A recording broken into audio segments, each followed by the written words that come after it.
पुराने लोग जितना नज़र से दूर रहें उतना अच्छा। उसने मुझसे ऐसे ही कहा था। उन सूखे शब्दों से उसने बिना मेरी आंखों में देखे ही अपनी ठोड़ी से पिछली दरवाजे की ओर इशारा किया और मैं बस सिर झुकाकर अपना सामान लिया और चला गया। मेरा नाम एलिशियो रेंटेरिया है। मेरी उम्र 74 साल है। मैं अपनी पूरी जिंदगी एक मजदूर रहा हूं, उन लोगों में से जो हर तरह के सीमेंट को उसकी महक से पहचान लेते हैं, जो कमर तोड़ धूप में छत पर चढ़ते हैं और जिन्होंने कभी कड़ी मेहनत करने में शर्म नहीं महसूस की। मैंने अपने इकलौते बेटे आद्रियान को लगभग अकेले ही पाला। जब उसकी मां ने उसे तब छोड़ दिया जब वह सिर्फ 7 साल का था। मैंने दिन रात काम किया, रात में चौकीदारी भी की, सब कुछ ताकि उसे किसी चीज की कमी न हो।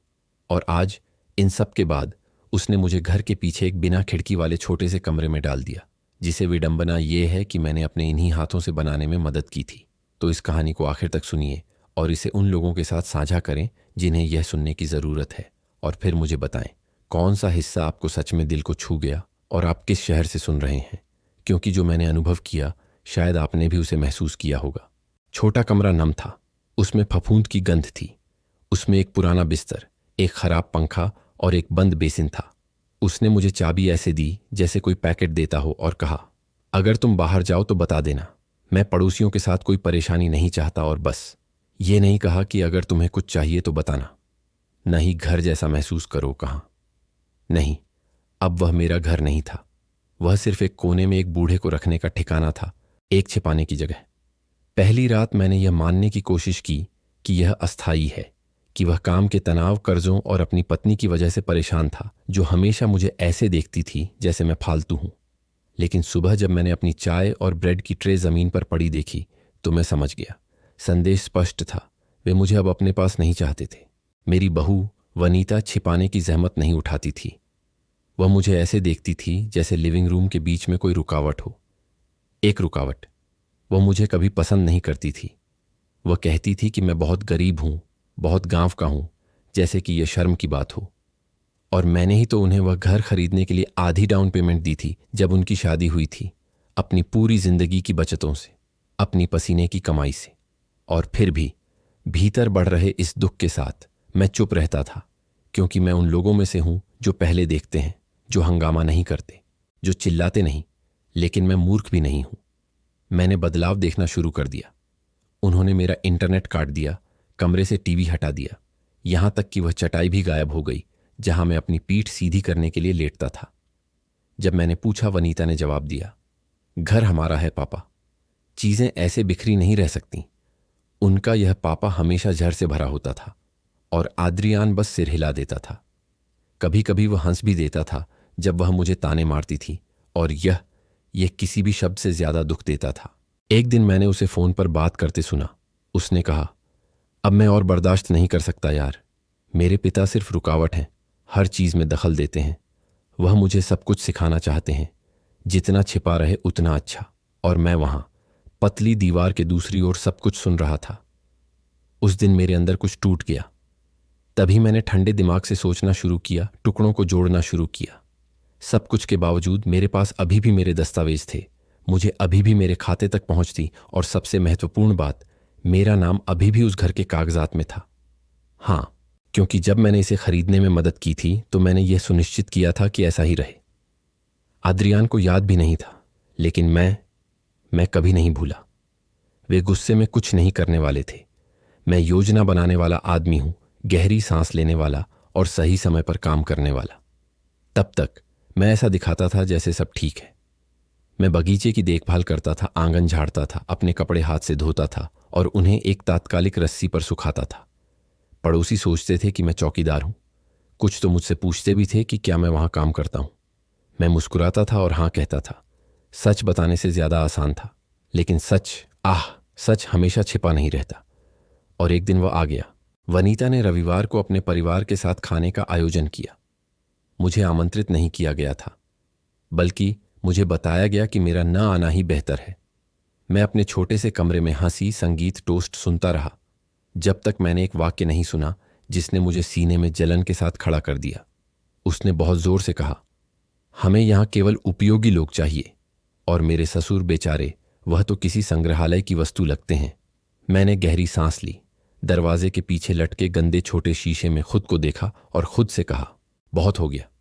उस दिन मैंने अपने कदम उठाने शुरू कर दिए, बिना चिल्लाए, बिना तमाशे के, लेकिन न्याय के साथ।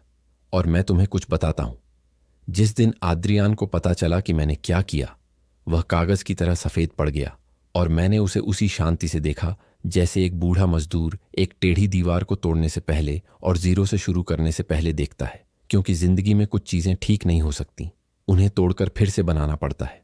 उस पारिवारिक भोजन के बाद जहां मैंने वनीता को मेरा मजाक उड़ाते सुना जैसे मैं कोई पुरानी बेकार चीज हूं, मेरे दिमाग में कुछ बदल गया। मैंने बहुत कुछ बर्दाश्त किया था। मैं जितना मुझे करना चाहिए था उससे ज्यादा चुप रहा था। लेकिन मैं अदृश्य होने के लिए पैदा नहीं हुआ था। और अगर मेरा अपना बेटा सम्मान का मतलब भूल गया था तो उसे याद दिलाना मेरा फर्ज था। चिल्लाकर नहीं, हिंसा से नहीं, बल्कि अपने कर्मों से। सबसे पहले मैंने अपने कागजात चेक किए। पलंग के नीचे छिपी एक लकड़ी की पेटी से मैंने एक प्लास्टिक का फोल्डर निकाला जिसमें मेरे सभी दस्तावेज थे, जन्म प्रमाण पत्र, Aadhaar card, PAN card, bank statement और हां, घर की रजिस्ट्री की कॉपी। उसमें साफ लिखा था, अचल संपत्ति रामनाथ तिवारी और आदित्य तिवारी के नाम से साझा। वह घर सिर्फ उनका नहीं था, मेरा भी था, भले ही वे भूल गए हों। मैंने दस्तावेज को सावधानी से अपने बैग में रखा और अगले दिन सुबह सुबह शहर के केंद्र के लिए निकल पड़ा। मैं एक चाय की दुकान के सामने बैठ गया, एक समोसा और कड़क चाय मंगाई और इंतजार करने लगा कि रजिस्ट्रार कार्यालय खुले। जो मुझे पहले से पता था, मैं उसकी पुष्टि चाहता था। मैं निश्चित होना चाहता था। जब मेरी बारी आई, मैंने उन्हें रजिस्ट्री दिखाई। वकील साहब ने उसे देखा, अपनी चश्मे के ऊपर से मुझे देखा और कहा, श्रीमान रामनाथ, आप अभी भी इस संपत्ति के आधे मालिक हैं। इस पर निर्णय लेने का आपका पूरा कानूनी अधिकार है। और क्या मैं अपना हिस्सा बेच सकता हूं? निश्चित रूप से। हालांकि आदर्श यही होगा कि सहमालिकों के बीच समझौता हो जाए, लेकिन यदि वे मना करते हैं तो न्यायिक बंटवारे की मांग की जा सकती है। इसमें अधिक समय लगता है, लेकिन यह संभव है। मैं वहां से उस शांति के साथ निकला जो मैंने महीनों से महसूस नहीं की थी। अपमान अब उतना दर्दनाक नहीं लग रहा था। अब मेरे पास एक दिशा थी, स्पष्टता थी। उस रात मैंने सामान्य से अधिक थका हुआ होने का नाटक किया। मैंने खुद को अपने कमरे में बंद कर लिया, जल्दी बत्ती बुझा दी और लिखना शुरू कर दिया। एक एक शब्द मैंने दृढ़ अक्षरों में एक पत्र लिखा। यह विदाई का पत्र नहीं था, न ही नाराजगी का नोट। यह एक घोषणा थी, गरिमा का एक कार्य। आदित्य, कई सालों तक मैं तुम्हारा पिता रहा, लेकिन उससे कहीं बढ़कर मैं तुम्हारा सहारा था। मैंने तुम्हें वह सब दिया जो मेरे पास था और जो नहीं था। मैं यह इसलिए नहीं लिख रहा हूं कि तुम मुझसे माफी मांगो या अपना तरीका बदलो। मैं यह इसलिए लिख रहा हूं क्योंकि मैं अब इस छत के नीचे और नहीं रह सकता और नहीं रहना चाहता हूं। मैं बोझ नहीं हूं, मैं एक जिम्मेदारी नहीं हूं, और मैं अदृश्य तो बिल्कुल भी नहीं हूं। यह घर जिस पर तुम चलते हो सिर्फ तुम्हारा नहीं है। तुमने अपनी पत्नी, अपने बच्चों को यहां लाया, लेकिन तुम भूल गए कि यहां मेरी भी जड़ें हैं, और वे जड़ें आज दूर बढ़ने का फैसला करती हैं। मेरी चिंता मत करो, मैं सिर उठाकर जा रहा हूं रामनाथ। मैंने पत्र को मोड़कर एक लिफाफे में रखा और उसे आदित्य के बेडरूम के दरवाजे के नीचे खिसका दिया, जबकि सब सो रहे थे। सुबह मैंने अपनी थोड़ी सी चीजें उठाई, कपड़े, कुछ किताबें, मेरे औजार, और बिना आवाज के चला गया। मैंने पीछे मुड़कर भी नहीं देखा। मैं एक छोटे से कमरे में रहने चला गया जो मुझे गांव के किनारे पर एक पुराने दोस्त श्रीमान रमेश ने किराए पर दिया था, जिनसे मैं निर्माण कार्य के दिनों से परिचित था। उनके पास एक खाली जमीन थी जिस पर एक छोटा सा घर था जिसे वे गोदाम के रूप में इस्तेमाल करते थे। उन्होंने मुझे कुछ मरम्मत और रखरखाव में मदद करने के बदले में वहां रहने दिया। यह कोई बड़ी चीज नहीं थी, लेकिन इसमें सबसे महत्वपूर्ण चीज थी, आज़ादी। खाली समय में मैंने फर्नीचर की मरम्मत शुरू कर दी, बेंच बनाई, दरवाजे ठीक किए। ऐसी चीजें जो मुझे हमेशा पसंद थीं। जो एक थेरेपी थी वह जल्द ही एक व्यवसाय बन गई। लोग मुझे काम लाने लगे, एक टूटा हुआ बिस्तर, एक पुरानी कुर्सी, एक टेढ़ा दरवाजा, और इस तरह धीरे धीरे मैंने अपनी जगह को औजारों, लकड़ियों, आरियों और यहां तक कि खुशी से भर दिया। इस बीच उस घर में, जिसे मैं कभी अपना घर कहता था, चीजें तंग होने लगीं। कुछ हफ्तों बाद आदित्य मुझे ढूंढने आया। वह एक शाम बिना बताए आ गया। मैं एक नीम के पेड़ की छाया में एक मेज को रेत रहा था, मेरे हाथ छुरे से ढके हुए थे। वह अपनी कार से उतरा और वहीं खड़ा रहा, मुझे ऐसे देख रहा था जैसे उसे पता न हो कि कहां से शुरू करे। पिताजी, उसने कहा। क्या चाहिए? मैंने बिना नजरें उठाए जवाब दिया। मैंने तुम्हारा पत्र पढ़ा। मैंने अनुमान लगाया था। मैं नहीं चाहता कि आप यह सोचें कि कि मैं आपकी की गई चीज़ों को महत्व नहीं देता। देर हो चुकी है, मैंने ये सोचा और जिया भी है, बस चीज़ें हमारे हाथ से निकल गईं। वनीता, आप जानते हैं कि वह कैसी है? हाँ, मैं जानता हूं कि वह कैसी है, लेकिन इससे भी महत्वपूर्ण, अब मैं जानता हूं कि तुम कैसे हो। चुप्पी छा गई। केवल हवा और झींगुरों का गाना सुनाई दे रहा था। आदित्य ने अपनी लार निगली, अपने हाथ अपनी जेबों में डाल ली। देखो, मैं लड़ने नहीं आया हूं, मैं तुम्हें कुछ प्रस्तावित करने आया हूं, घर में तुम्हारा हिस्सा खरीदने के लिए, ताकि अब कोई झगड़ा ना हो। मैंने आखिरकार उसे देखा, सीधे उसकी आंखों में। तुम मेरा हिस्सा खरीदना चाहते हो ताकि तुम यह भूलना जारी रख सको कि मैं मौजूद हूं। पिताजी, मैं तुम्हें इसे बेच दूंगा आदित्य, लेकिन तुम जो कीमत देना चाहते हो उस पर नहीं, बल्कि उस कीमत पर जो इसकी वास्तविक कीमत है, और उससे भी बढ़कर मेरी कीमत है। और ऐसा ही हुआ। मैं कागजात रजिस्ट्रार कार्यालय ले गया। हमने संपत्ति का वास्तविक मूल्य आंका और मेरे हिस्से की बिक्री पर सहमति व्यक्त की। मैंने अपनी राशि प्राप्त की। अपने निर्णय पर दृढ़ रहा। मैंने इसे यात्रा करने या मूर्खतापूर्ण चीजों पर खर्च करने के लिए उपयोग नहीं किया। मैंने खेत में एक छोटी सी जमीन खरीदी, एक साधारण घर, लेकिन पेड़ों और शांति से घिरा हुआ। मैंने शून्य से शुरू किया, बिना किसी कड़वाहट के, लेकिन याद के साथ, क्योंकि कुछ चीजें ऐसी होती हैं जिन्हें भूलना नहीं चाहिए, नफरत रखने के लिए नहीं, बल्कि इतिहास को न दोहराने के लिए। तब से मैंने वनीता और आदित्य को दोबारा नहीं देखा। मैंने उसे सिर्फ एक बार और देखा। वह मुझसे माफी मांगने नहीं आया था, वह सिर्फ यह जानना चाहता था कि मैं ठीक हूं या नहीं। यह समझने के लिए काफी था कि वह नहीं बदला था, बस उत्सुक था। मैं इसके विपरीत बदल गया था। मैं मजबूत, अधिक दृढ़ हो गया। मैंने सीखा कि पुरानी यादों को मुझ पर हावी न होने दूं, और मुझे पता चला कि शांति किसी नाम या घर में नहीं है, बल्कि इस बात में है कि एक व्यक्ति दो हिस्सों में टूटने के बाद खुद को कैसे फिर से बनाता है। अब हर सुबह मैं पक्षियों के चहचहाने से उठता हूं, पहाड़ को देखते हुए अपनी चाय पीता हूं, और अपने औजारों को हमेशा की तरह खुशी से पकड़ता हूं।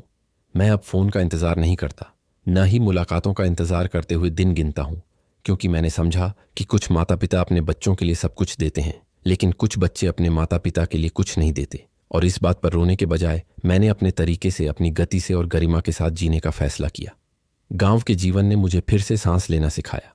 भले ही हवा में गीली मिट्टी और जली हुई लकड़ी की गंध आती थी, मेरे लिए उसमें आज़ादी की गंध थी। मुझे अब अपने कदमों या शब्दों को मापने की जरूरत नहीं थी।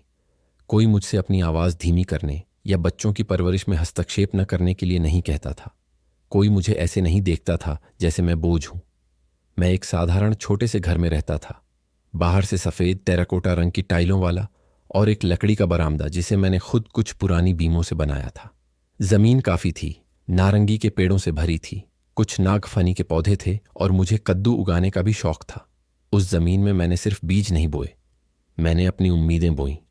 और मैं आपको बता दूं, जब कोई विश्वास के साथ बोता है तो जीवन जवाब देता है। मुझे अपना घर का हिस्सा बेचे हुए कुछ महीने हो गए थे। आदित्य, कोई कानूनी झगड़ा नहीं हुआ, कोई चिल्लाहट नहीं हुई, बस कागजात पर दस्तखत, ठंडी निगाहें और खामोशी। उसने मुझसे नहीं पूछा कि मैं कहाँ रहूंगा, वह बस समस्या को जल्द से जल्द सुलझाना चाहता था।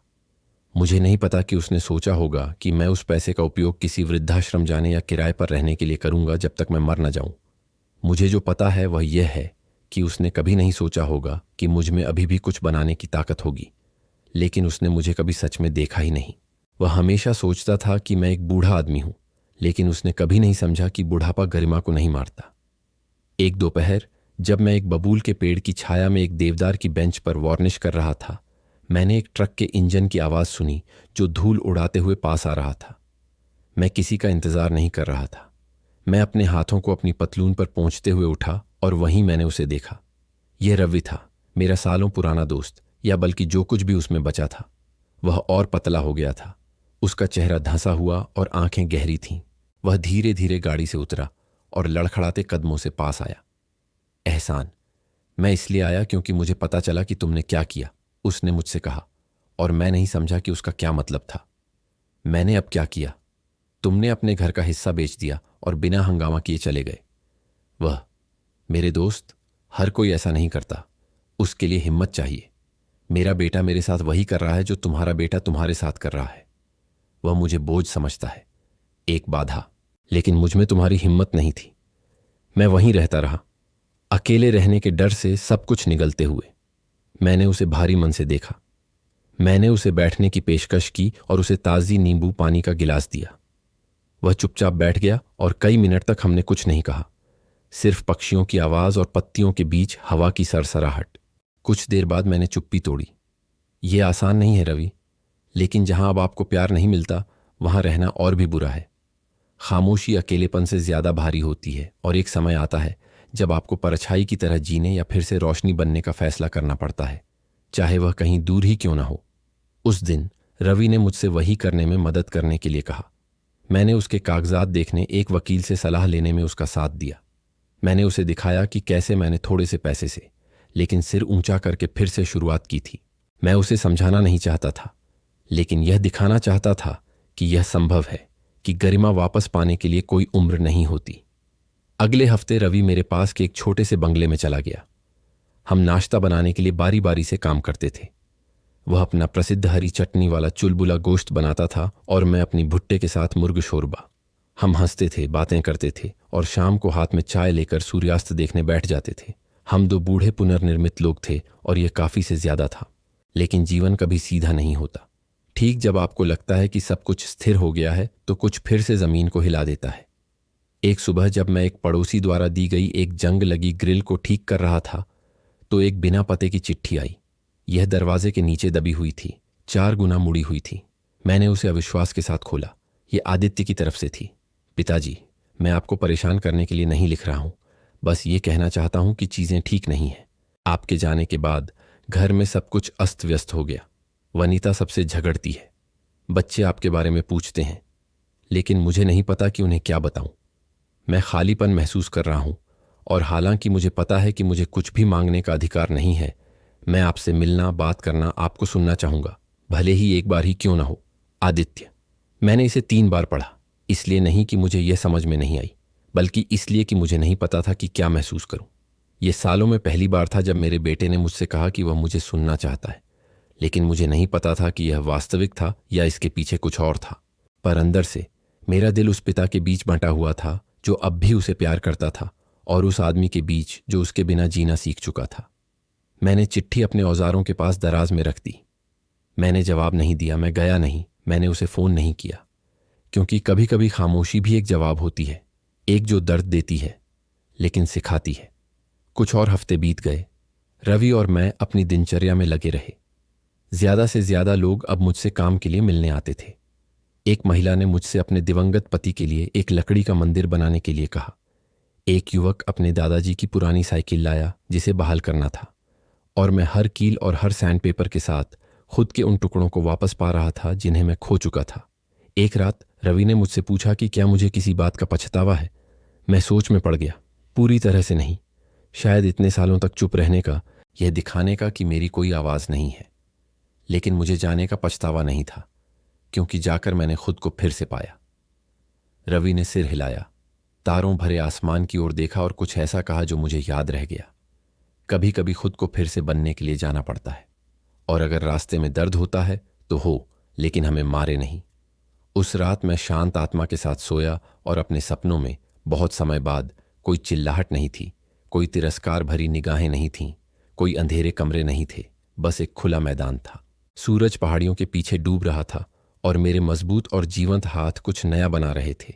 यह अजीब था कि गांव की खामोशी आपको उन चीजों को सुनने देती है जो पहले अनदेखी रह जाती थीं। हवा का झाड़ियों से सरसराने की आवाज, लकड़ी का चरमराहट जब सूरज तेज होता है, यहां तक कि झींगुरों का गाना जो एक पृष्ठभूमि संगीत जैसा लगता था।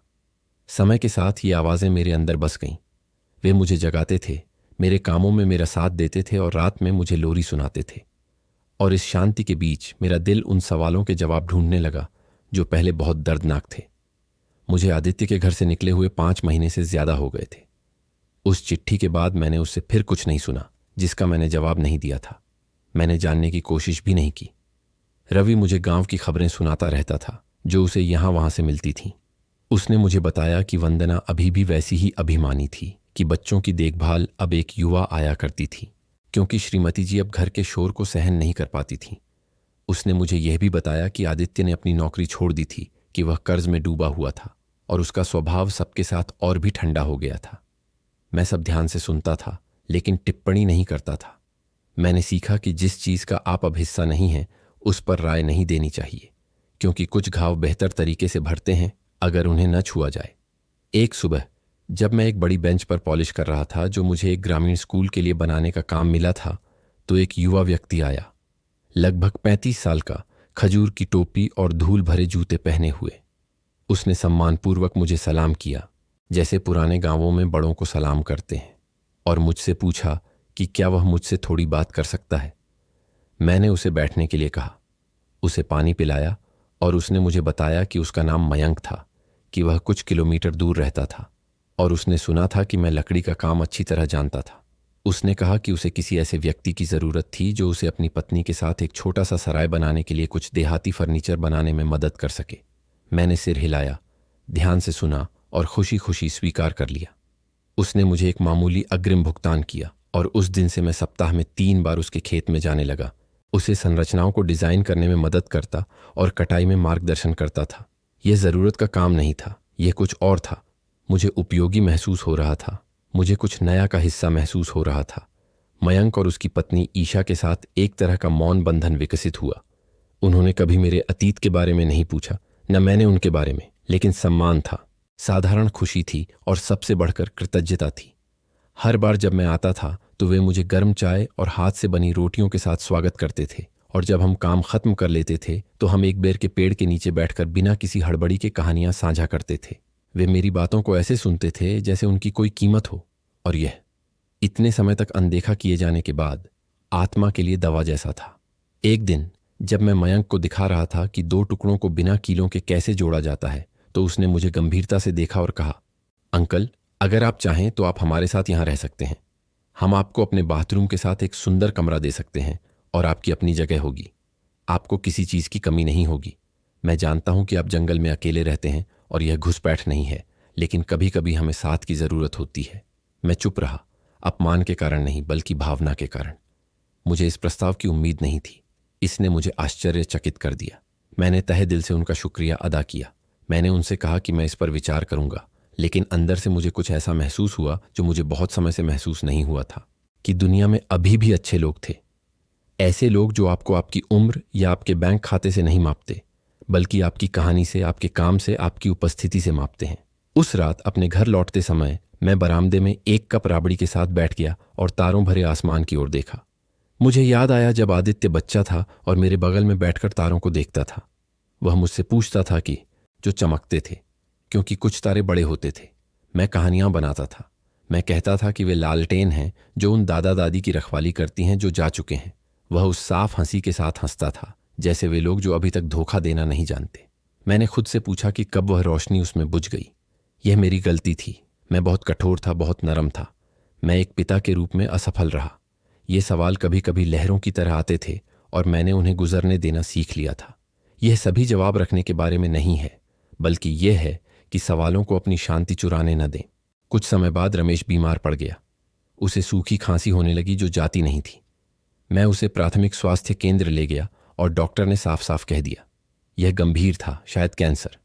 उन्होंने उसके अध्ययन, एक्सरे, परीक्षण करवाए, जिससे वह कमज़ोर हो गया। वह कमज़ोर होने लगा। उसकी भूख, उसका मिजाज चला गया। वह दिन बिस्तर पर लेटे हुए बिताता था, आंखें बंद करके, जैसे वह अपने पूरे जीवन को चुपचाप दोहरा रहा हो। मैं उसकी देखभाल कर रहा था जैसे मैं कर सकता था। मैं उसे शोरबा बनाता था, उसे पुराने अखबार जोर से पढ़ता था, उसे नरम संगीत बजाता था। उसका कोई करीबी परिवार नहीं था, केवल एक भतीजा था दूसरे शहर में जो कभी मिलने नहीं आता था। मैं उसका एकमात्र साथी बन गया। एक शाम जब मैं उसका तकिया ठीक कर रहा था, रमेश ने मेरा हाथ कसकर पकड़ लिया और कहा, धन्यवाद विजय, मुझे अकेला न छोड़ने के लिए, मुझे न छोड़ने के लिए जैसे मुझे छोड़ दिया गया था। तुमने अपने बेटे के साथ जो किया वह बहादुर था, और तुम मेरे साथ अब जो कर रहे हो वह और भी बहादुर है। मैंने गले में फांस को रोका। मैं किसी के सामने रोने वाला नहीं हूं, लेकिन उस बार मैं बाथरूम में चला गया और शॉवर के पानी को अपने आंसुओं के साथ मिलने दिया। रमेश 2 हफ्ते बाद अपनी बिस्तर पर मर गया, शांति से। मुझे कागजी कार्रवाई करनी पड़ी, नगर पालिका से बात करनी पड़ी, कब्रिस्तान से। हमने उसे एक बरगद के पेड़ के नीचे दफनाया, जिस पर एक साधारण क्रॉस था जिसे मैंने खुद तराशा था। कोई और नहीं गया, सिर्फ मैं। और फिर भी ये एक दुखद अंतिम संस्कार नहीं था, यह सम्मानजनक था। उसकी मृत्यु के बाद घर और भी शांत और भी खाली हो गया, और हालांकि मैं अपना काम करता रहा अपनी जिम्मेदारियों के साथ, मुझे लगा कि कुछ कमी है। मैंने प्रकाश के प्रस्ताव के बारे में सोचना शुरू किया, इसलिए नहीं कि मुझे एक नए कमरे की ज़रूरत थी, बल्कि इसलिए कि मैंने समझा कि जीवन केवल जीवित रहने के लिए नहीं है, बल्कि साझा करने के लिए भी है। इसीलिए मैंने अपनी चीज़ें पैक की, अपना घर साफ व्यवस्थित छोड़ दिया, चाबी गांव के एक युवा को दे दी जो रहने के लिए जगह ढूंढ रहा था। मैंने उससे कोई किराया नहीं लिया। मैंने कहा, बस इस जगह का ऐसे ख्याल रखना जैसे यह तुम्हारी हो, और उन यादों का सम्मान करना जो यहाँ रह गई हैं। मैं प्रकाश और मीरा के सराय में चला गया। उन्होंने मुझे बड़ी खिड़कियों वाला एक कमरा और एक बगल में बगीचा दिया। उन्होंने बरामदे में एक झूला कुर्सी रखी और मेरे औजारों के लिए जगह छोड़ दी। उन्होंने मुझे एक परिवार की तरह अपना लिया। उन्होंने मुझे बिना कहे परिवार जैसा महसूस कराया, और वह किसी भी उपनाम से ज्यादा मायने रखता है।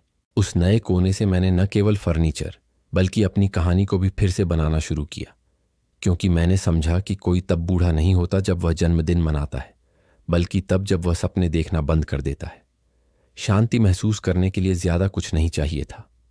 बस सुबह खिड़की से हवा का आना काफी था। ताज़ी बनी कॉफी की सुगंध का गीली मिट्टी की खुशबू के साथ मिलना काफी था।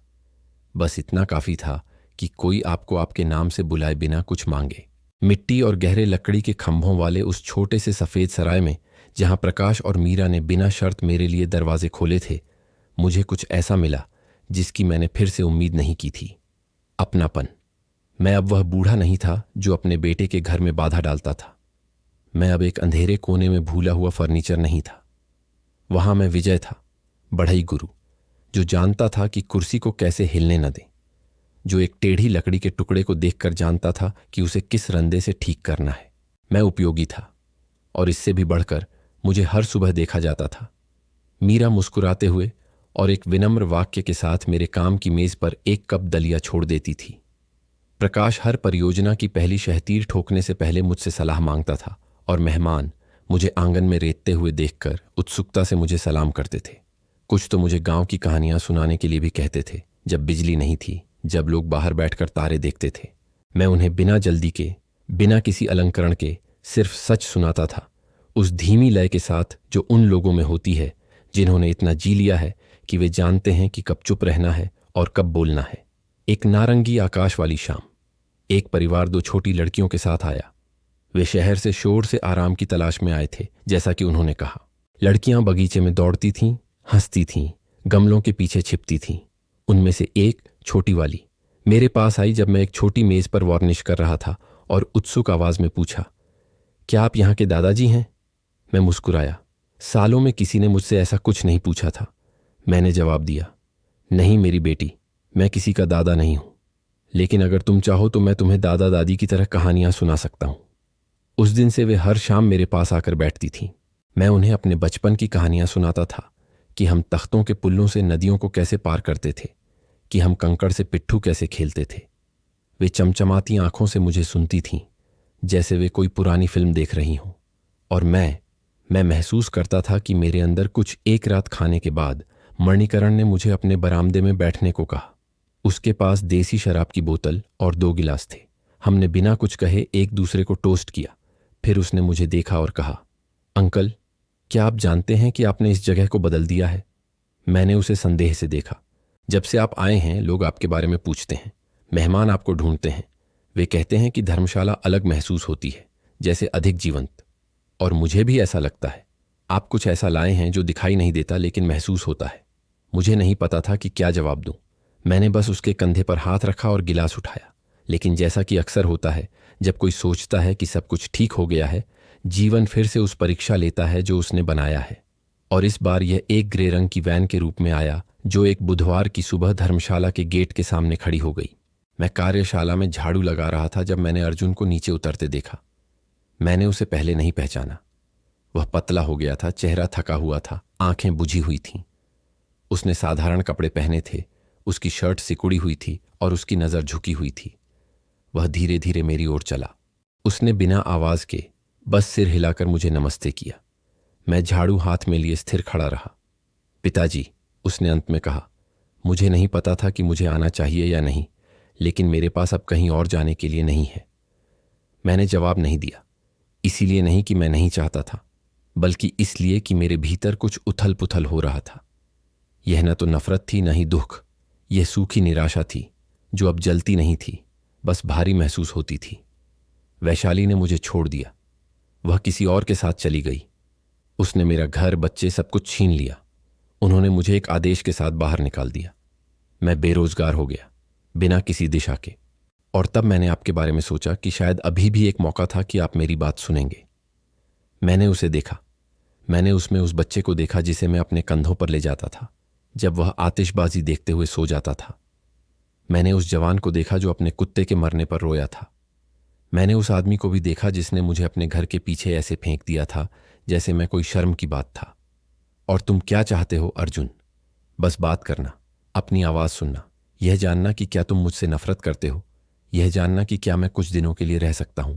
मैंने गहरी सांस ली। मैंने मिट्टी के फर्श को देखा।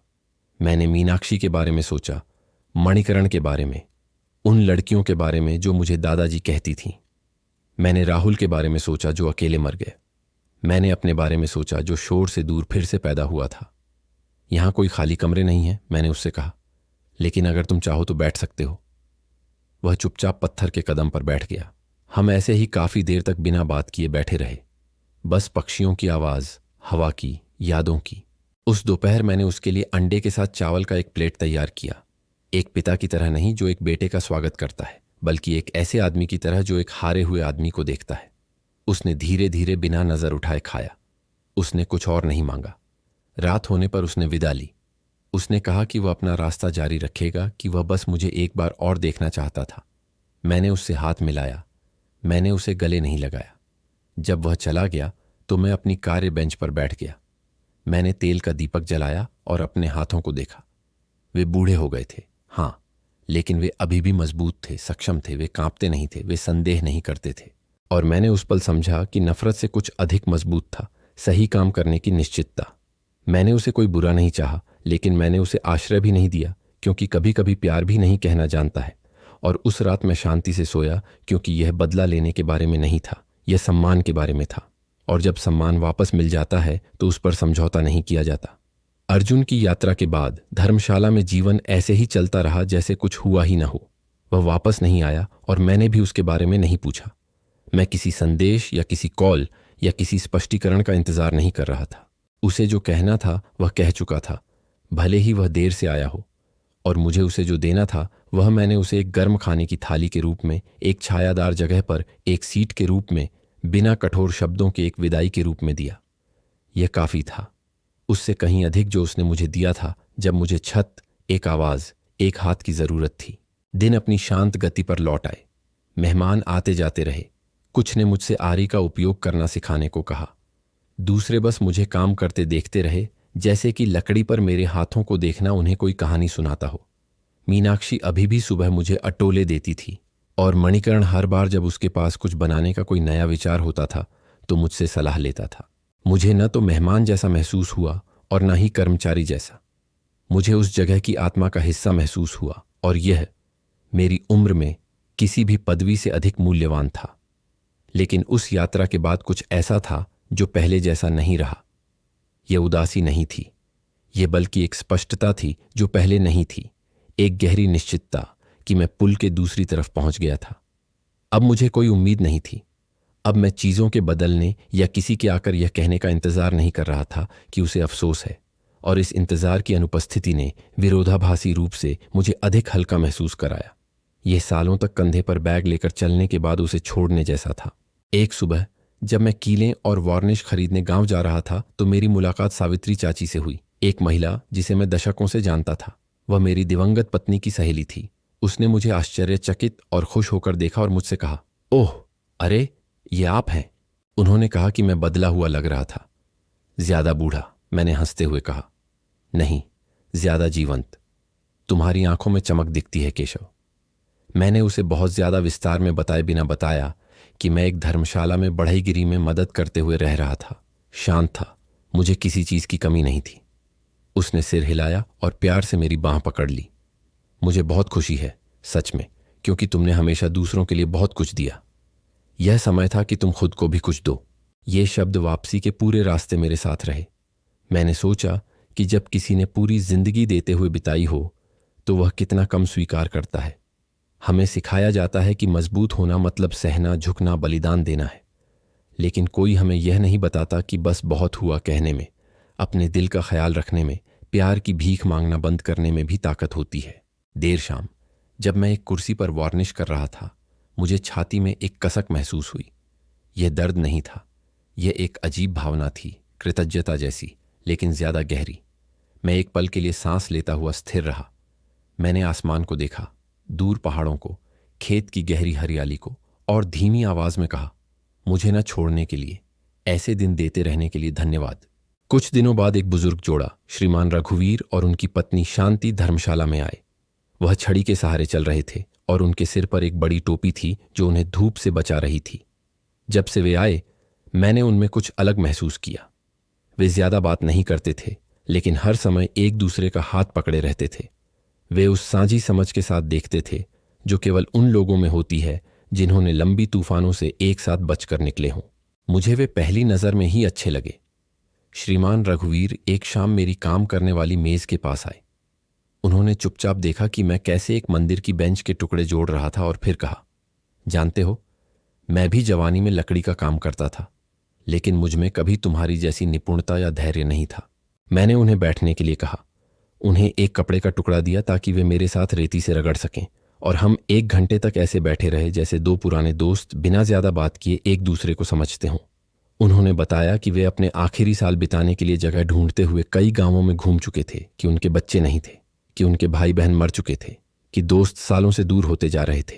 वे कुछ साधारण ढूंढ रहे थे, एक कोना जहां वे शांत सूर्यास्त देख सकें और महसूस कर सकें कि वे अभी भी किसी के लिए मायने रखते हैं। उस रात मैंने मोहित और अनन्या से बात की। मैंने उन्हें उस जोड़े के बारे में बताया कि कैसे शायद हम एक बड़ा कमरा अनुकूलित कर सकते हैं, आसान पहुंच के साथ, ताकि श्रीमान रघुवीर को लकड़ी तराशने का मन हो तो उनके पास जगह हो। कोई बहस नहीं हुई। 2 दिनों में हमने उनके लिए एक सुंदर जगह तैयार कर दी, जिसमें बगीचे की ओर खिड़की थी और बरामदे में एक झूला था। जब हमने उन्हें जगह दिखाई तो श्रीमती शांति ने रोने से बचने के लिए अपना मुंह ढक लिया। उन्होंने कहा, कभी किसी ने हमें इतना स्वागत योग्य महसूस नहीं कराया था। और इस तरह बिना योजना के धर्मशाला सिर्फ एक पड़ाव से ज्यादा कुछ बन गई। यह थकी हुई आत्माओं के लिए एक आश्रय बन गई। दिन छोटे छोटे अनुष्ठानों से भर गए, साथ में नाश्ता, छाया में बातचीत की दोपहरें, किस्सों और हंसी की रातें। जो मेहमान आते थे वे जगह की अलग गर्माहट महसूस करते थे। कुछ लोग योजना से ज्यादा रुकते थे, दूसरे आंखों में आंसू लिए चले जाते थे, और सभी बिना किसी अपवाद के हमारे दिल का एक टुकड़ा अपने साथ ले जाते थे। मैं अपनी ओर से अब आदित्य या वैनिका के बारे में नहीं सोचता था, न ही उस घर के बारे में जो कभी मेरा था। इसलिए नहीं कि मैं उनसे नफरत करता था, बल्कि इसलिए कि उन्होंने मेरे वर्तमान में जगह लेना बंद कर दिया था। मेरा मन दूसरी चीजों से भरा था, खत्म करने वाली परियोजनाओं से, काटने वाली लकड़ी से, अनन्या के साथ बेक करने वाली रोटी से, पुराने संगीत से जो श्रीमान रघुवीर एक बैटरी रेडियो पर बजाते थे, जिसे वह खजाने की तरह संभाल कर रखते थे। एक दिन जब मैं एक नोटबुक में लिख रहा था, जिसे मैंने काफी समय से नहीं छुआ था, मुझे कुछ समझ आया। यह सिर्फ मेरी जिंदगी नहीं बदली थी, बल्कि मैं बदल गया था। मैं अब न्याय का इंतजार करने वाला आदमी नहीं था, न ही प्यार का इंतजार करने वाला पिता था। मैं बस केशव था, वह आदमी जिसने फिर से शुरुआत करने का फैसला किया और जिसे कोई पछतावा नहीं था। समय अपनी छाप छोड़ने का एक अजीब तरीका रखता है। यह हमेशा झुर्रियों या सफेद बालों से नहीं होता। कभी कभी यह उस शांति से होता है जो तुम्हारे पास पहले नहीं थी, उस शांति से जो हड्डियों में बस जाती है, उस निश्चितता से कि तुम्हें अब किसी के पीछे भागने की जरूरत नहीं है। और मैं ऐसा ही महसूस करता था, एक बूढ़े आदमी की तरह नहीं, बल्कि एक पूर्ण आदमी की तरह। हर सुबह जब मैं धर्मशाला में अपने कमरे की खिड़की खोलता था तो मुझे लगता था कि हवा मुझे सलाम कर रही है। मैं अपनी कॉफी का कप और अपनी नोटबुक लेकर बरामदे में बैठ जाता और लिखता। ये कविताएं या पत्र नहीं थे, ये बिखरे हुए विचार थे, यादें, वाक्यांश जो मेरे दिमाग में आते थे, जैसे कि कोई उन्हें अंदर से बोल रहा हो। मैंने कभी खुद को लेखक नहीं माना, लेकिन मैंने लिखना शुरू कर दिया, क्योंकि मुझे लगा कि मैं जो अनुभव कर रहा था वह बिना कोई निशान छोड़े गायब नहीं होना चाहिए। श्रीमान रघुवीर, जो अब अपनी पत्नी शांति के साथ धर्मशाला में हमारे साथ रहते थे, कभी कभी इस अनुष्ठान में मेरा साथ देते थे। वह अपनी छड़ी पैरों के बीच रखकर मेरे बगल में बैठ जाते, बिना कुछ कहे, बस पक्षियों का गाना सुनते या देखते कि सूरज संतरे के पेड़ की पत्तियों पर कैसे उतरता है। हम दो आदमी थे जिन्होंने लगभग सब कुछ खो दिया था, लेकिन अब उनके पास सब कुछ था, क्योंकि सब कुछ हमेशा वही नहीं होता जो समाज कहता है। कभी कभी बस एक आरामदायक कुर्सी, एक ईमानदार बातचीत, एक गर्मागर्म थाली और कोई ऐसा जो आपका नाम धैर्य से पुकारे, यही काफी होता है। एक सुबह मनीष मेरे पास गंभीर चेहरे के साथ आया। उसने मुझसे अकेले में बात करने के लिए पूछा। हम धर्मशाला के पीछे की तरफ चले गए, जहां हम लकड़ी और औजार रखते थे। वहां बिना किसी लाक लपेट के उसने मुझे बताया कि आकाश फिर से दिखाई दिया है, कि वह गांव से गुजरा था और मेरे बारे में पूछ रहा था। कुछ लोग कह रहे थे कि उसे परेशान देखा गया था, कि वह खुद से बात कर रहा था, कि वह काम ढूंढ रहा था और अपनी कार में सो रहा था। मुझे सीने में हल्की सी धड़कन महसूस हुई, लेकिन मैंने कुछ नहीं कहा, बस उसे सुनता रहा। मनीष ने मुझे सम्मान से देखा, जैसे कोई नाजुक जमीन पर चल रहा हो। मैं इसमें नहीं पढ़ना चाहता पंडित जी, लेकिन अगर आप चाहें तो मैं कह सकता हूं कि आप यहां नहीं हैं। किसी को भी अतीत को कुरेदने की जरूरत नहीं है अगर उसने अपनी शांति पाली है।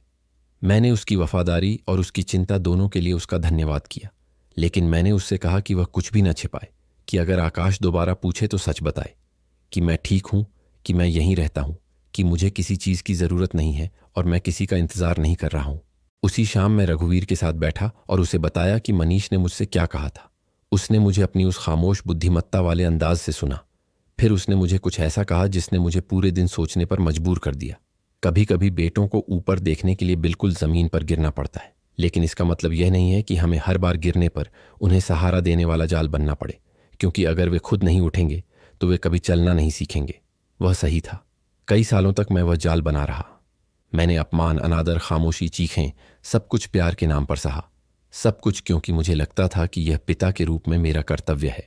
लेकिन अब मैं समझ गया था कि कुछ प्रेमों को भी सीमाएं चाहिए होती हैं, कि बिना सम्मान के प्रेम आदत, निर्भरता, अपराध बोध में बदल जाता है, और मैं अब वहां से जीना नहीं चाहता था। उस रात मैं हल्का सोया, लेकिन अशांत नहीं। मैं सुबह सुबह एक अजीब सी भावना के साथ उठा। यह डर नहीं था, यह उम्मीद थी, जैसे कुछ होने वाला हो।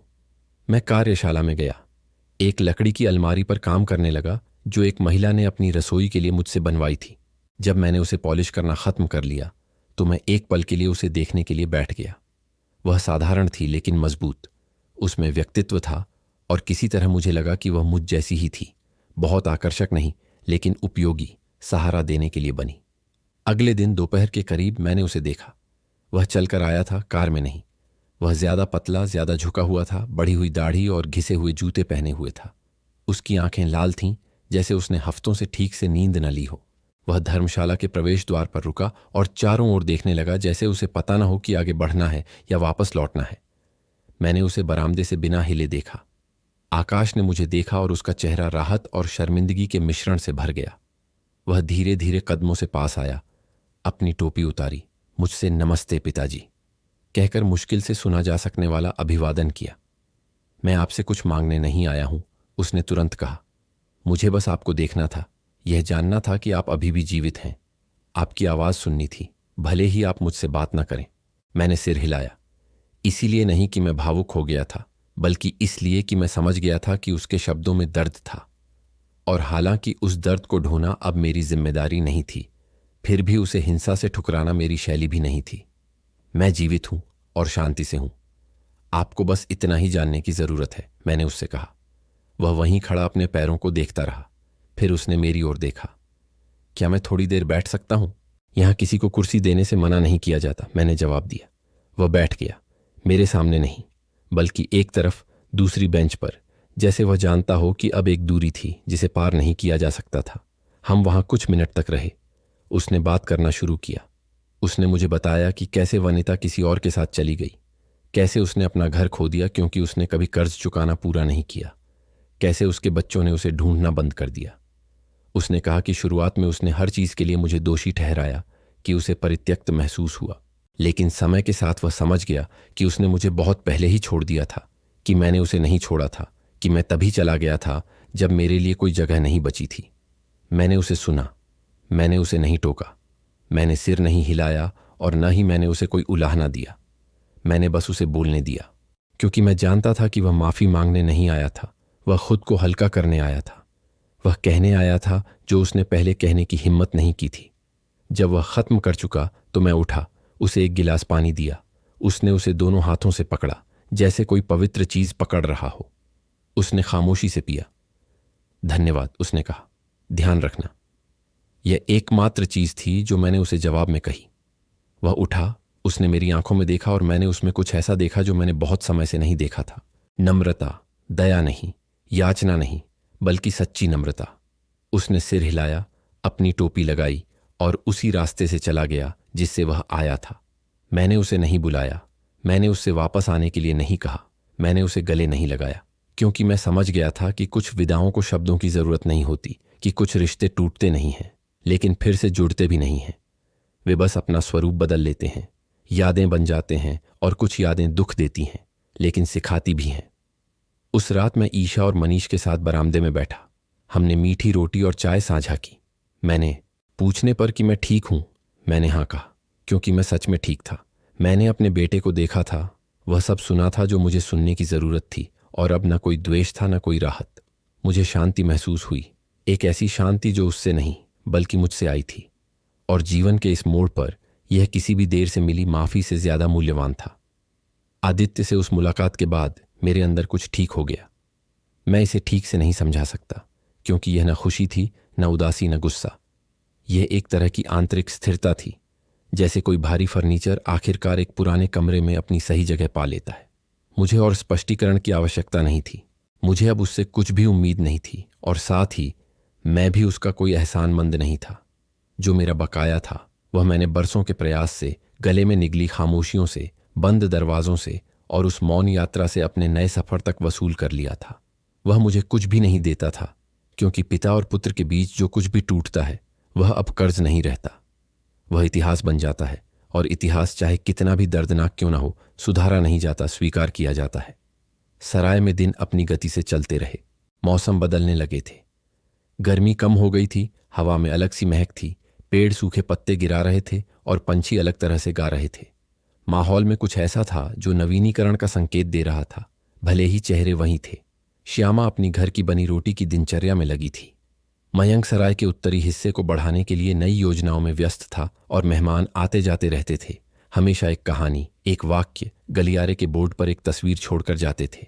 रणधीर, जो ज्यादा थका हुआ रहता था, झूले पर लंबी नींद लेता, और रितिका उसे उस कोमलता से ढकती जो केवल उन लोगों में होती है जिन्होंने जीवन भर प्यार किया है। मैं अपने हाथों को लकड़ी के काम में व्यस्त रखता, और मेरा दिमाग दुश्मनी से ज्यादा साफ होता जा रहा था। एक सुबह जब मैं सामुदायिक रसोई में एक शेल्फ लगा रहा था, श्यामा एक गंभीर अभिव्यक्ति के साथ मेरे पास आई। उसने मुझे एक गिलास पानी दिया और फिर सावधानी भरे स्वर में मुझसे कहा कि वह मुझसे कुछ समय से एक बात पूछना चाहती थी। मैंने उसे उत्सुकता से देखा। श्यामा घुमा फिराकर बात करने वाली नहीं थी, लेकिन सम्मान से पेश आती थी। दीपक जी, क्या आपने अपनी कहानी लिखने के बारे में सोचा है? उसके सवाल ने मुझे चौंका दिया। मैंने जवाब दिया कि मैं कभी कभी अपनी डायरी में कुछ बातें लिखता था, लेकिन मैं कोई लेखक नहीं था और न ही इसके करीब था। उसने जोर दिया। उसने कहा कि जो मैं शाम को सुनाता था, जो मेहमानों के साथ साझा करता था, जो मैं अपनी खामोशियों से सिखाता था, वह सब लिखा जाना चाहिए। कि बहुत से लोगों को मेरी जैसी कहानियां सुनने की ज़रूरत थी, शायद अपनी ज़िंदगी बदलने के लिए नहीं, बल्कि उसे समझने के लिए। मैंने इस बारे में सोचा, घमंड से नहीं बल्कि संदेह से।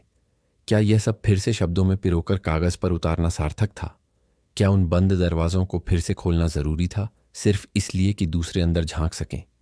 लेकिन फिर मुझे याद आया कि कितनी बार मैंने चुपचाप यह चाहा था कि मैंने अपनी जैसी कोई कहानी सुनी होती जब मैं सबसे कठिन समय में था। कितनी बार मैं आभारी होता अगर कोई मुझसे कहता, तुम अकेले नहीं हो। इसीलिए मैंने ऐसा करने का फैसला किया। मैंने अपनी पुरानी डायरियां निकाली, जिनका उपयोग मैं बढ़ईगिरी के विचारों, खरीदारी की सूचियों, बिखरे हुए वाक्यों को लिखने के लिए करता था। मैंने बिना किसी क्रम के लिखना शुरू किया। कभी कभी मैं अंत से शुरू करता, कभी बीच से, कभी मैं उन दृश्यों पर रुक जाता जो मुझे याद भी नहीं थे कि मैंने सहेज रखे थे। मैं हर दिन नहीं लिखता था, लेकिन हर दिन मैं जो कहना चाहता था उसके बारे में सोचता था। और जितना ज्यादा मैं लिखता गया, उतना ही मुझे एहसास हुआ कि मेरी कहानी केवल मेरी नहीं थी। यह उन कई लोगों की भी कहानी थी जिन्हें किनारे कर दिया गया था। उन कई पिताओं की कहानी जिन्होंने बिना किसी आभार के एक भी दाना दिए बिना सब कुछ दिया था। यह उन लोगों की कहानी थी जो अकेले उठे थे, कुछ साबित करने के लिए नहीं, बल्कि इसलिए कि गिरे रहना अब कोई विकल्प नहीं था। एक बरसात की शाम रणधीर मेरे साथ बैठा और मुझसे कुछ पन्ने पढ़ने के लिए कहा। मैंने उसे एक कॉपी दी, यह सोचकर कि वह आधे में ही सो जाएगा, लेकिन उसने उसे पूरा पढ़ा, धीरे धीरे, अपने बड़े चश्मे और समय के धब्बों से सने हाथों से। जब वह खत्म हुआ तो उसने नम आंखों से मुझे देखा और कहा, यह सिर्फ एक गवाही नहीं है, यह एक नक्शा है। एक नक्शा उन लोगों के लिए जो खो गए हैं। तुम्हें इसे पूरा करना होगा। उन शब्दों ने मुझे प्रेरणा दी। मैंने इसे ज्यादा समय देना शुरू किया, अध्यायों को व्यवस्थित करना, वाक्यों को ठीक करना, लहजे को सुनने के लिए जोर से पढ़ना। श्यामा ने मुझे कुछ पाठ कंप्यूटर पर डालने में मदद की। मयंक ने मुझे फाइलों को सहेजने का तरीका सिखाया और एक मेहमान जो एक संपादक था, उसने भी कुछ सुझाव दिए। बिना खोजे, बिना इरादे के, जो एक अंतरंग लेखन था, वह एक सामूहिक परियोजना बन गया। हर कोई चाहता था कि दीपक की कहानी दुनिया के सामने आए, और ऐसा ही हुआ। सराय में आने के 1 साल बाद मैंने अपनी किताब पूरी की। मैंने इसका शीर्षक जब बेटा पिता को भूल जाए रखा। यह आदित्य को इंगित करने के लिए नहीं था, बल्कि इसलिए कि यह वाक्यांश कई लोगों का प्रतिनिधित्व करता था। गांव की एक बाइंडिंग की दुकान में कुछ प्रतियां छापी गईं। हमने इसे सराय की एक शेल्फ पर रखा, जिस पर एक हाथ से बना लेबल लगा था, एक सच्ची कहानी, हमारी कहानी। पहला एग्जाम्पलर मैंने रणधीर को दिया। उसने उसे ऐसे सहेज कर रखा जैसे कोई परिवार का चित्र सहेजता है। दूसरा मैंने बिना किसी समर्पण के आदित्य को भेजा। मुझे नहीं पता था, उसने पढ़ा था। मैंने जवाब का इंतजार नहीं किया, बस उसे भाग्य के हाथों छोड़ दिया। महीनों बीतते गए और ज्यादा लोग सराय में किताब के मालिक को ढूंढते हुए आने लगे। कुछ लोग उसकी आवाज में वो सुनना चाहते थे जो उन्होंने पन्नों में पढ़ा था। दूसरे इसलिए आते थे क्योंकि वे किसी वाक्य, किसी दृश्य, किसी निर्णय से प्रभावित हुए थे, और मैं उन सभी का हमेशा की तरह सादगी से स्वागत करता था। मुझे खास महसूस नहीं होता था, मुझे उपयोगी, सुना हुआ, जीवित महसूस होता था। एक दिन ईशा ने मुझसे कहा, आपको एहसास है आपने क्या बनाया है दादाजी? और मैंने उसे एक शांत मुस्कान के साथ जवाब दिया, हाँ, एक घर दीवारों और छतों वाला नहीं, बल्कि उपस्थिति, सम्मान, साझा कहानियों वाला एक घर। एक घर जहां कोई बोझ नहीं है, जहां कोई पिछले कमरे में नहीं छिपता, जहां सभी का नाम, आवाज और जगह है। और उस घर में आखिरकार मैंने सीखा कि फिर से शुरुआत करने की कोई उम्र नहीं होती। हर सुबह एक उद्देश्य के साथ जागने में कुछ खास था, भले ही वह सरल हो, जैसे कि एक तख्ते को चिकना करना, एक छेनी को पैना करना, या किताब का एक और पैराग्राफ लिखना। हर काम का एक अर्थ था। कोई पृष्ठभूमि शोर नहीं था, न आदेश, न ही आलोचनात्मक नजरें। सराय में किसी को उसके पास क्या है उससे नहीं, बल्कि वह क्या देता है उससे मापा जाता था। और यह मेरे जैसे किसी व्यक्ति के लिए, जिसने इतने साल खुद को एक पुराना फर्नीचर महसूस करते हुए बिताए थे, एक नए जन्म जैसा था। लकड़ी अब सिर्फ एक पेशा नहीं थी, यह मेरा ही एक विस्तार थी।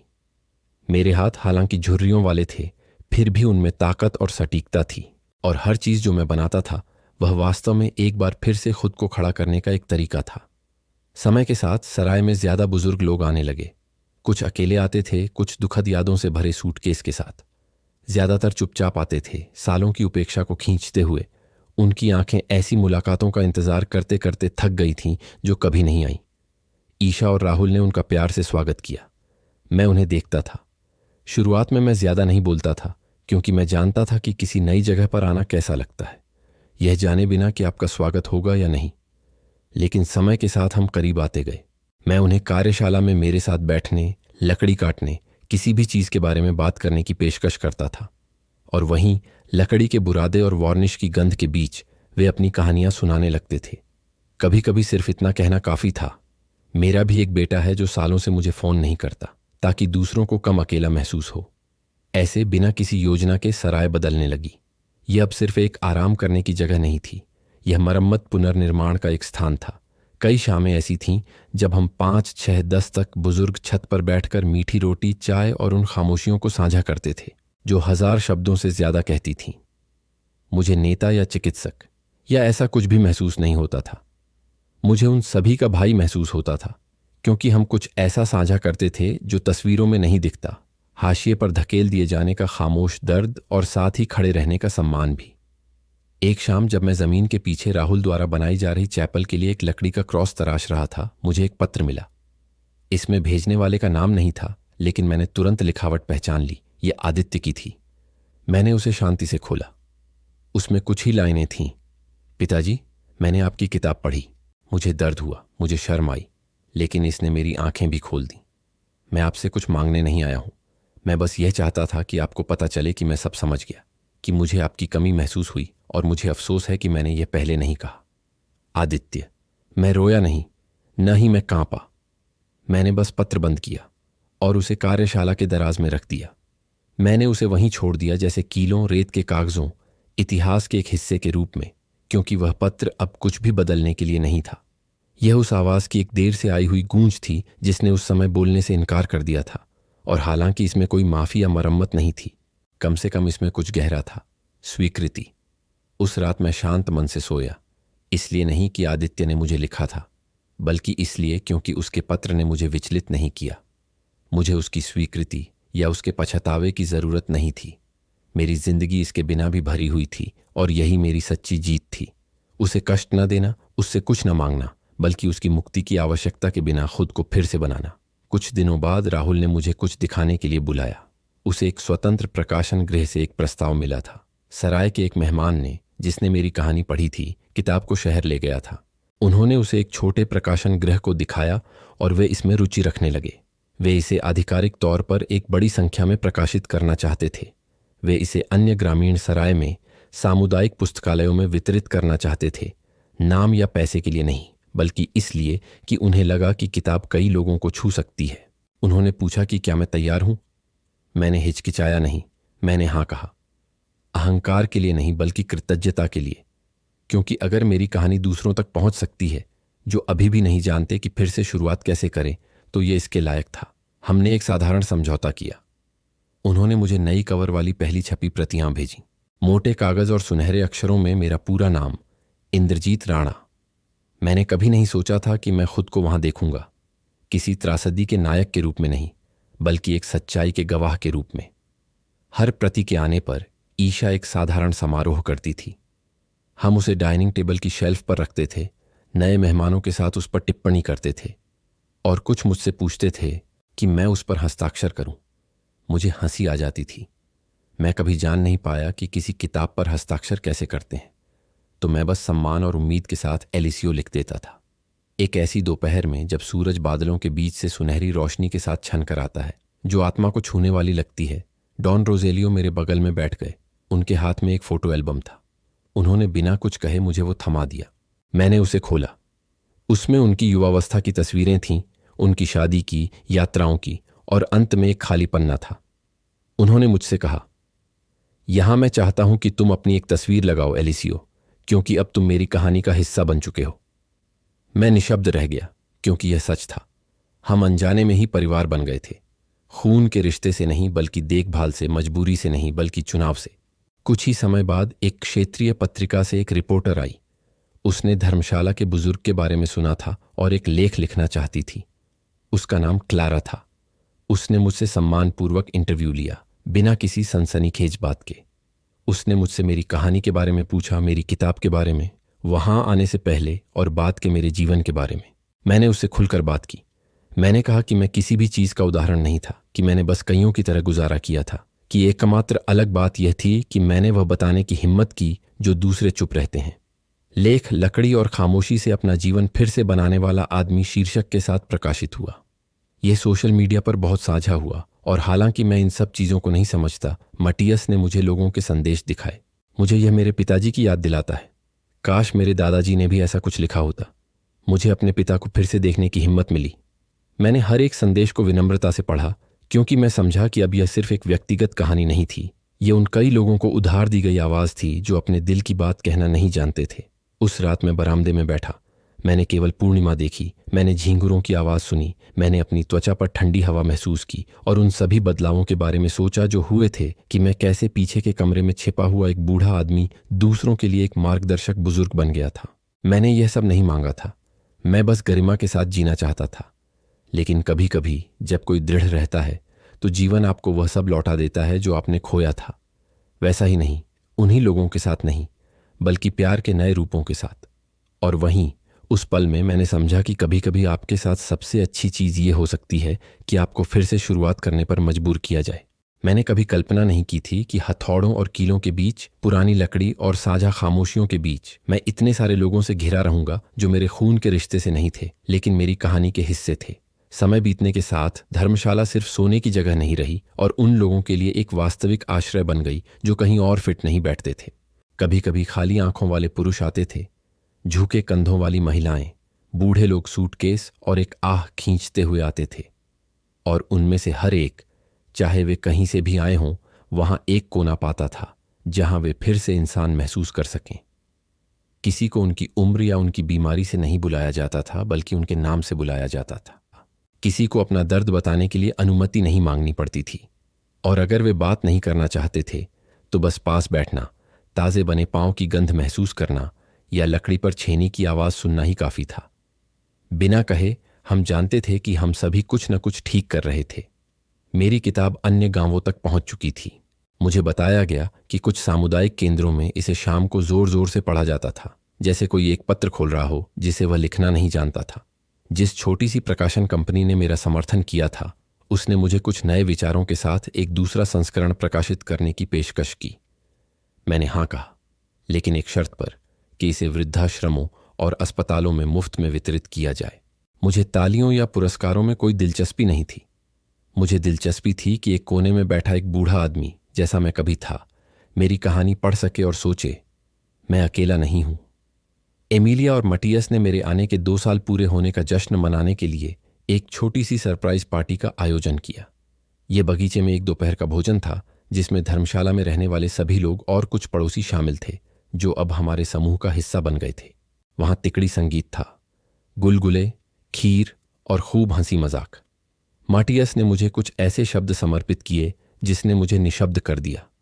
उसने कहा कि मैंने न केवल धर्मशाला में फर्नीचर बनाए थे, बल्कि मैंने उन दिलों को फिर से बनाने में मदद की थी जो हर बेंच, हर मेज, हर छाया में सुनाई गई कहानी के साथ मैंने उन्हें कुछ ऐसा सिखाया था जो स्कूल में नहीं सीखा जाता, साझा समय का मूल्य। और वहीं इतने सारे चेहरों के बीच जो खून के रिश्ते से नहीं बल्कि आत्मा से परिवार थे, मैंने समझा कि मेरी सबसे बड़ी विरासत अब दस्तावेजों या वसीयत में नहीं थी। यह उन लोगों में थी जिन्होंने मुझसे मिलकर फिर से जीना सीखने का फैसला किया। कुछ हफ्तों बाद मुझे आद्रियन का एक आखिरी पत्र मिला, इस बार कांपते हाथों से लिखा हुआ। उसने बताया कि वह दूसरे राज्य में रहने चला गया था, कि उसे एक खेत में दिहाड़ी मजदूर का काम मिल गया था और बहुत समय बाद पहली बार उसे खामोशी का अनुभव हो रहा था। उसने मुझसे कहा कि वह समझेगा अगर मैं उससे फिर से कोई खबर नहीं सुनना चाहता, कि वह कुछ नहीं मांग रहा था, बस यह चाहता था कि मैं जानूं कि वह एक बेहतर इंसान बनने की कोशिश कर रहा था। मैंने पत्र को शांति से पढ़ा, जैसे कोई कहानी का अंत पढ़ रहा हो, एक मोटी किताब। मैंने जवाब नहीं दिया, जरूरत नहीं थी। मेरा जवाब तो बहुत पहले ही मेरी बिना किसी बैर के पर दृढ़ता से आगे बढ़ने की आदत में लिखा जा चुका था, और मेरे दिल में वह कहानी अपना अध्याय बंद कर चुकी थी। सराय में जीवन चलता रहा। एक दिन सबसे युवा मेहमानों में से एक लड़का जिसका नाम अर्जुन था ने मुझसे पूछा कि क्या वह मेरी कहानियां रिकॉर्ड कर सकता है। उसने कहा कि वह उन्हें इंटरनेट पर डालना चाहता है, कि बाहर बहुत से लोगों को मेरी आवाज में उन्हें सुनने की जरूरत है। पहले तो मैं हंसा। मैंने उससे कहा कि मेरे पास पहले से ही मेरी नोटबुकें और मेरी किताब हैं, और क्यों। लेकिन उसने जोर दिया। उसने समझाया कि ऐसे लोग भी थे जो पढ़ना नहीं जानते थे या जो सुनना पसंद करते थे, कि मेरी आवाज में कुछ ऐसा था जो छूता था। उसने मुझे मना लिया। हम कई दोपहर वर्कशॉप में बैठे। वह एक माइक्रोफोन लगाता, मैं बस बोलता, किस्से, विचार, सलाह सुनाता, किसी ज्ञानी की तरह नहीं, बल्कि एक ऐसे आदमी की तरह जिसने अच्छे और बुरे दोनों तरह से सीखा था। और इस तरह बिना जाने मैं उन दूसरों की आवाज भी बन गया जो बोलने की हिम्मत नहीं करते थे। मुझे ऐसी जगहों से पत्र आने लगे जिन्हें मैं नहीं जानता था। जयपुर से एक सज्जन ने बताया कि उनके बेटे ने मुझे सुना था और 5 साल बाद आखिरकार उन्हें फोन किया था। बनारस की एक महिला जो अपने पिताजी की देखभाल कर रही थी, जिन्हें अल्जाइमर था, और जो मुझे स्नान कराते समय मेरी कहानियां सुनती थीं, कहती थीं कि इससे उसे हिम्मत मिलती थी ताकि वह हार न माने। दिल्ली का एक जवान लड़का जो अपने दादा दादी के साथ पला बढ़ा था और मुझे कहता था, आपने मुझे उस बूढ़े आदमी की याद दिला दी जिसने मुझे साइकिल चलाना सिखाया था। ये ऐसे संदेश थे जिनकी मैंने मांग नहीं की थी, पर जिन्हें मैंने खुले दिल से स्वीकार किया, क्योंकि मैंने समझा कि दर्द जब बोला जाता है तो बदल जाता है, और मेरी कहानी सुनाए जाने से दूसरों को भी ठीक करने लगी थी। एक सुबह मैं छाती में हल्के दर्द के साथ उठा। यह तेज नहीं था पर अलग था। मैं बिस्तर पर बैठ गया, गहरी सांस ली और समझ गया कि कुछ बदल रहा था। मुझे डर नहीं लगा। मैं धीरे से कपड़े पहने बरामदे तक चला और आराम कुर्सी पर बैठ गया। आकाश तारों से भरा था। मैं वहीं चुपचाप रात की आवाजें सुनता रहा। मैं किसी को जगाना नहीं चाहता था, मैं घबराना नहीं चाहता था, बस थोड़ी देर और उन सभी चीजों के साथ रहना चाहता था जो मैंने बनाई थीं।